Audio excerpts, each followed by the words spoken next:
Hello, നമുക്കിന്ന് അപ്പത്തിൻ്റെയും അതുപോലെ ബ്രെഡിൻ്റെ ഇടിയപ്പത്തിൻ്റെയൊക്കെ കൂടെ കഴിക്കാൻ പറ്റുന്ന നല്ല ടേസ്റ്റി ആയിട്ടുള്ളൊരു ബീഫ് സ്റ്റൂവിൻ്റെ റെസിപ്പി നോക്കാം.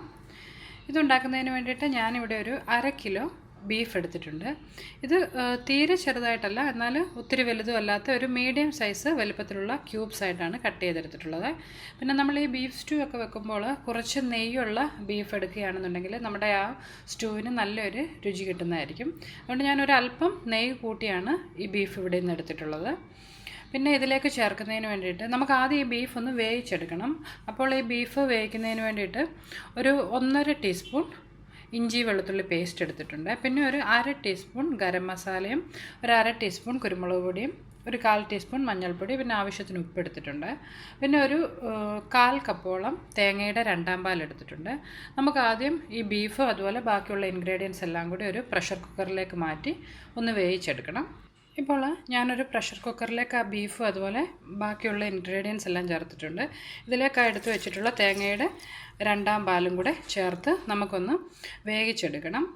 ഇതിപ്പോൾ നമ്മളങ്ങ് ബീഫ് മുഴുവനായിട്ട് വേവിക്കേണ്ട, ഇതിൻ്റെ ഒരു 80% വേകുന്നത് വരെ നമുക്കൊന്ന് പ്രഷർ കുക്കറിൽ വേവിച്ചെടുക്കാം.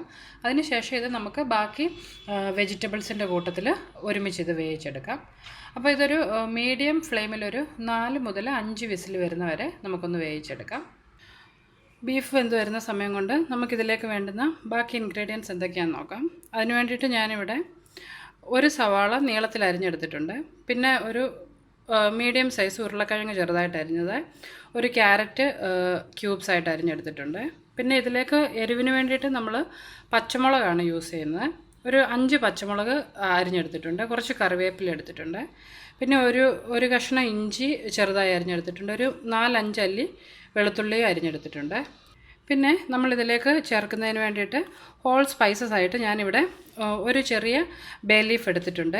ഒരു 2 ചെറിയ പീസ് കറുവാപ്പട്ട, ഒരു 4-5 ഗ്രാമ്പൂ, 4 ഏലയ്ക്ക, ഒരു തക്കോലം ഇത്ര എടുത്തിട്ടുണ്ട്. പിന്നെ ഒരു അല്പം കുരുമുളക് പൊടിയും കൂടി നമ്മളിതിലേക്ക് ചേർക്കുന്നുണ്ട്. നിങ്ങളുടെ കയ്യിൽ ക്രഷ് ചെയ്ത കുരുമുളക് ഉണ്ടെങ്കിൽ അതാണേലും ചേർക്കാം.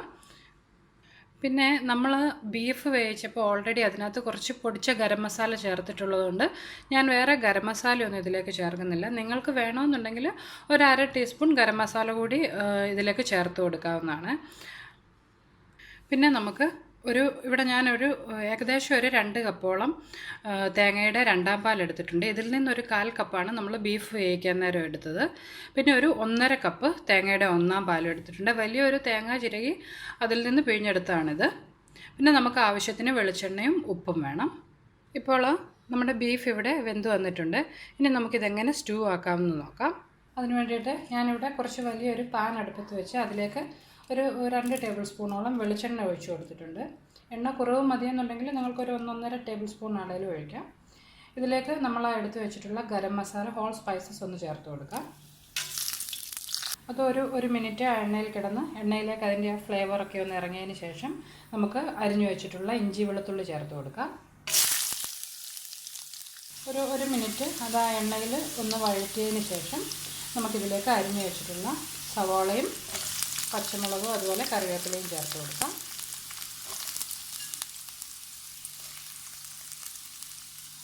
ഇതൊന്ന് വഴറ്റിയെടുക്കണം. ഈ സവാള ബ്രൗൺ നിറമൊന്നും ആകണ്ട, ഒന്ന് ട്രാൻസ്പെറൻ്റ് ആയി വരുന്നവരെ വഴറ്റിയെടുത്താൽ മതി.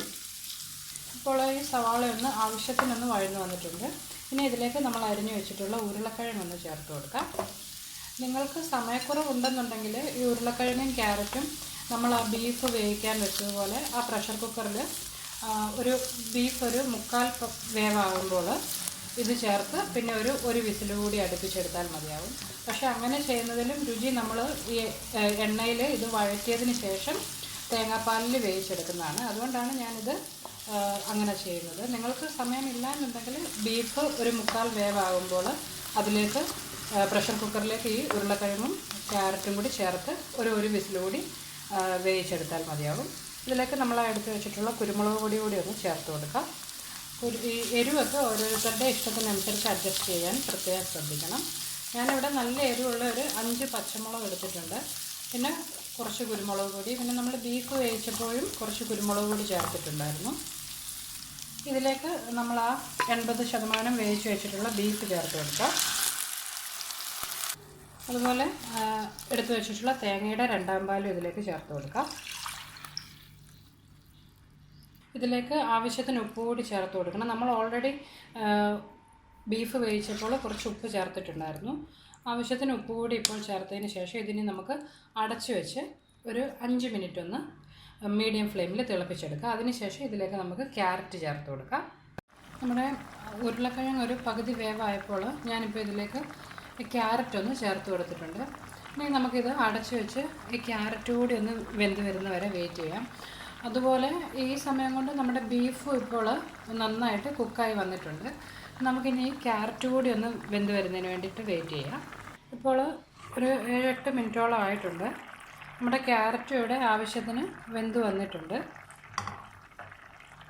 ഇനി അടുപ്പിൽ തീ ഏറ്റവും കുറച്ച് വെച്ചതിന് ശേഷം ഇതിലേക്ക് തേങ്ങയുടെ 1ാം പാല് ചേർത്ത് കൊടുക്കാം. ഈ സമയത്ത് ഇതിൻ്റെ ഉപ്പ് ഒന്നുകൂടി ചെക്ക് ചെയ്തിട്ട് ഉപ്പ് വേണമെന്നുണ്ടെങ്കിൽ ഒരല്പം ഉപ്പ് ചേർത്ത് കൊടുക്കാം. അതുപോലെ നിങ്ങൾക്ക് വേണമെന്നുണ്ടെങ്കിൽ ഒരു അല്പം ഒരു 1/2 ടീസ്പൂണോളം ഗരം മസാലയും ഇതിൻ്റെ മുകളിലേക്കൊന്ന് വിതറി കൊടുക്കാവുന്നതാണ്. ഈ 1ാം പാല് ചേർത്ത് കഴിഞ്ഞാൽ പിന്നെ നമ്മൾ കൂടുതൽ നേരം ഇത് ചൂടാക്കുകയോ തിളപ്പിക്കുകയോ ഒന്നും ചെയ്യത്തില്ല. ഒരു 1-2 മിനിറ്റ് കൂടി ലോ ഫ്ലെയിമിൽ ഒന്ന് ചൂടാക്കിയതിന് ശേഷം നമുക്കിത് അടുപ്പിൽ നിന്ന് മാറ്റാം. അതുപോലെ ഇപ്പം നോക്കുമ്പോൾ ഇത് കുറച്ച് നീണ്ടാണ് ഇരിക്കുന്നതെങ്കിലും തേങ്ങാപ്പാൽ ചേർത്തിട്ടുള്ളത് കൊണ്ട് ഒരു 10 മിനിറ്റ് ഇരുന്ന് അല്പം ഒന്ന് തണുത്ത് കഴിയുമ്പോൾ ഇത് കുറച്ചുകൂടി ഒന്ന് കുറുകി വരുന്നതായിരിക്കും. ഇപ്പോൾ ഒരു 1-2 മിനിറ്റ് കൂടി ഞാൻ ലോ ഫ്ലെയിമിൽ ഒന്ന് ചൂടാക്കിയതിന് ശേഷം അടുപ്പിൽ നിന്ന് മാറ്റിയിട്ടുണ്ട്. അതിനുശേഷം ഇതിപ്പോൾ ഒരു സർവിങ് പ്ലേറ്റിലേക്ക് മാറ്റിയിട്ടുണ്ട്. ഇപ്പോൾ ഇത് കുറച്ച് നീണ്ടതായിട്ട് തോന്നുമെങ്കിലും ഒരു 10 മിനിറ്റ് ഇരുന്ന് ഇതിൻ്റെ ചൂട് കുറച്ചൊന്ന് കുറയുമ്പോൾ കുറച്ചുകൂടി ഒന്ന് കുറുകി വരുന്നതായിരിക്കും. ഇത് അപ്പത്തിൻ്റെയും ഇടിയപ്പത്തിൻ്റെയും അതുപോലെ ബ്രെഡിൻ്റെയൊക്കെ കൂടെ കഴിക്കാൻ നല്ലൊരു കോമ്പിനേഷനാണ്. അപ്പോൾ എല്ലാവരും ട്രൈ ചെയ്ത് നോക്കുക, തീർച്ചയായും ഇഷ്ടപ്പെടും. അതുപോലെ നിങ്ങൾക്ക് എൻ്റെ റെസിപ്പീസൊക്കെ ഇഷ്ടമാകുന്നുണ്ടെങ്കിൽ മറക്കാതെ നിങ്ങളെൻ്റെ യൂട്യൂബ് ചാനൽ സബ്സ്ക്രൈബ് ചെയ്യണം. അപ്പം നമുക്ക് മറ്റൊരു റെസിപ്പിയുമായിട്ട് വീണ്ടും കാണാം. ബൈ.